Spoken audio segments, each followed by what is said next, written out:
Hi everyone, welcome back to my channel. In this lesson, we're going to cover basic and diluted EPS. Basic EPS measures earnings available to common shareholders. The formula is net income minus preferred dividends divided by weighted average shares outstanding. Preferred dividends are deducted because they belong to preferred shareholders, not common shareholders. Potentially diluted securities can be converted into common shares and reduce EPS. Examples include convertible bonds, convertible preferred shares, options, and warrants. A company with only common shares has a simple capital structure. If it has any potentially dilutive securities, it has a complex capital structure, and it's required to report both basic and diluted EPS. Diluted EPS assumes all dilutive securities are converted into common shares. Its purpose is to show the lowest earnings per share common shareholders could experience.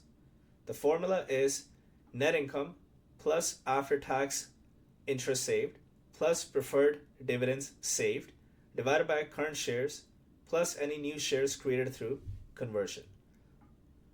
For convertible debt, we add back after-tax interest, and in the denominator, we add conversion shares. For convertible preferred shares, in the numerator, we add back preferred dividends, and in the denominator, we add conversion shares. A simple way to remember this is add back what disappears from earnings and add any new shares created. Basic EPS uses current common shares, whereas diluted EPS assumes potential common shares become actual common shares. So let's look at a few examples. A company reported net income of $3 million for the year. It had 1 million weighted average common shares outstanding. The company also had convertible preferred shares outstanding that paid $300,000 in preferred dividends during the year. These preferred shares are convertible into 200,000 common shares. Calculate basic and diluted EPS. So for basic EPS calculation, we start with net income, we subtract preferred dividends, and divide it by weighted average shares outstanding. So that's $2.70. For diluted EPS, we need to add back preferred dividends in the numerator. So it's going to be net income minus preferred dividends plus preferred dividends. So negative preferred dividends plus preferred dividends cancels out, so it becomes net income divided by weighted average common shares outstanding. Again, we add back preferred dividends saved, and so if we start with the basic EPS formula, which is net income minus preferred dividends, and we add back the preferred dividends saved, the numerator is only net income. So that becomes net income divided by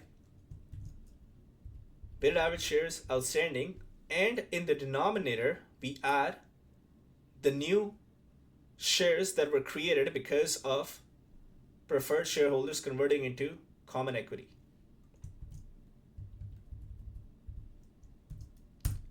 So that's 2.50. So this is the number of preferred shares convertible into common shares.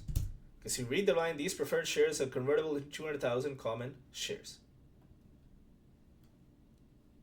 So let's look at another example. A company reported net income of $6 million for the year and had 1.5 million weighted average common shares outstanding. The company also had 50,000 convertible preferred shares outstanding, each paying an annual dividend of $4. Each preferred share can be converted into 3 common shares. In addition, the company has $4 million face value of convertible bonds outstanding that pay 5% annual interest. The tax rate is 30%, and the bonds are convertible into 100,000 common shares. For basic EPS, if you remember the formula, it's net income minus preferred dividends divided by weighted average number of shares outstanding. So let's start with that. What would be the preferred dividends? The company has 50,000 convertible preferred shares outstanding, each paying an annual dividend of $4 per share. That means the preferred dividends is simply going to be 50,000 multiplied with 4. That's $200,000. So our basic EPS would be net income minus preferred dividends divided by weighted average shares outstanding. That comes out to 3.87. For diluted EPS, again, our numerator is going to be net income, at least for the preferred shares. It's going to be net income minus preferred dividends, but then we add back the preferred dividends, so this negative preferred dividends and positive preferred dividends cancel out. So we're left with net income divided by the weighted average shares outstanding plus the extra shares that we need to issue to preferred shareholders, which we can calculate based on information given in this line. Each preferred share can be converted into 3 common shares. Number of preferred shares convertible into common shares. So let's look at that. We have 50,000 preferred shares, and each can be converted into 3 common shares. So the total number of preferred shares that can be converted into common shares are 150,000 shares.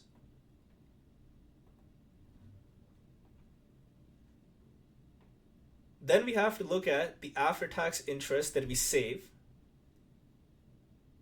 because of convertible debt being converted into common shares. So let's first calculate how much interest is to be paid on this $4 million debt. So we can simply calculate that as 4 million multiplied by 5%. That's 200,000 before tax, because we haven't deducted tax yet. So we took the $4 million debt, we multiplied it with the interest on debt, which is 5%. So we are paying $200,000 in interest.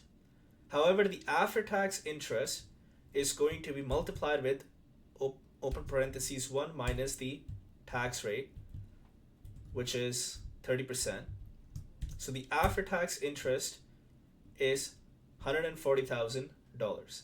That is the amount of money that we save by issuing common shares to convertible debt holders, which are now a part of our common share family. So they're becoming a part of our family. We're no longer going to pay them interest, but we got to issue them shares. Why do we have after-tax interest? Is because interest is tax deductible. That is why we calculate the effect on the numerator as being the after-tax interest. So our diluted EPS would then in this case be net income minus preferred dividends plus preferred dividends, that cancels out, plus the after-tax interest divided by the weighted average shares outstanding plus the preferred shares that got converted to common shares plus the number of shares that convertible debt are converted into common equity, which is 100,000, which is 3.50, 3.51. One thing to note is diluted EPS should always be equal to or lower than basic EPS. That always has to be the case. So if you ever get a question in the examination where you're required to calculate both basic and diluted EPS, even though if the question is asking to just calculate diluted EPS, make sure that you calculate the basic EPS. Because if the basic EPS is greater than the diluted EPS, you would go with the diluted EPS. But if the diluted EPS is greater than the basic EPS, then the answer would be the basic EPS. So diluted EPS is always equal to or lower than the basic EPS.